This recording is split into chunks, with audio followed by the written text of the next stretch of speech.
Odio. Karibu. Aty sa tampetraka zegny. Eny tompoko za ty sefo. Alô anao magnalika zay izy io ty.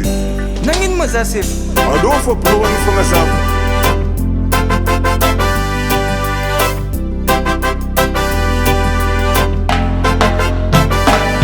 Tsy voatery nagnano adalagna mizo ty tafidriky ty ambonja.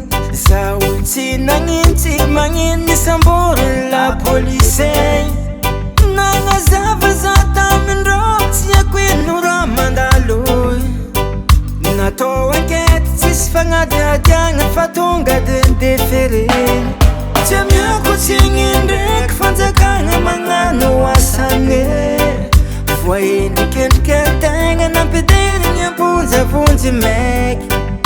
Marare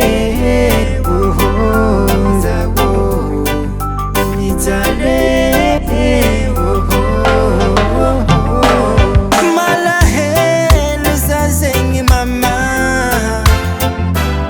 Malahelo za zegny mame. Nigadra amy raha tsy nataoko e. Raha tsy nataoko e. Nigadra amy raha tsy nataoko e. Raha tsy nataoko e. Alefasanareo monty za fa mijaly zahato nakidorô ndragna tsisy da rasa foragna tsisy. Hay, kinay magnanda tsy manjary. Io magnano miteragny amin'olo. Io fô tsisy lefa mody zegny io. Mankadara olo ngiaty. Koraha nataoko nampigadra zaza tsy taraigny amin'olo. Voasazy amy raha tsy natao zegny mafy. Tsisy olona gnety hipetraka ty agnaty fonja. Tsisy olo tamagna koa tonga ty agnaty fonja. Magaga za hoe olo eko edy namadiky za. Nandianany amy manampahefagna. Nagnodiandro nagnano la tsy nanjato tsy nambelany za koa tsy tafidriky amponje.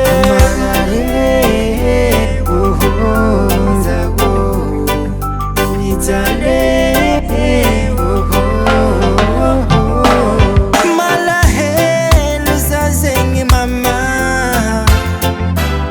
Malahelo za zegny mame. Nigadra amy raha tsy nataoko e.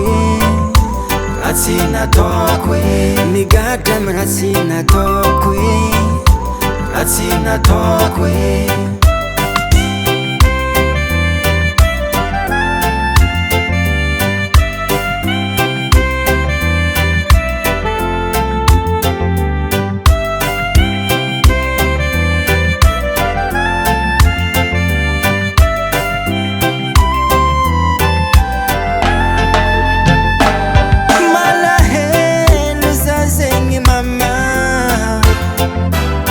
Malahelo za zegny mame. Nigadra amy raha tsy nataoko e. Raha tsy nataoko e. Nigadra amy raha tsy nataoko e. Raha tsy nataoko e.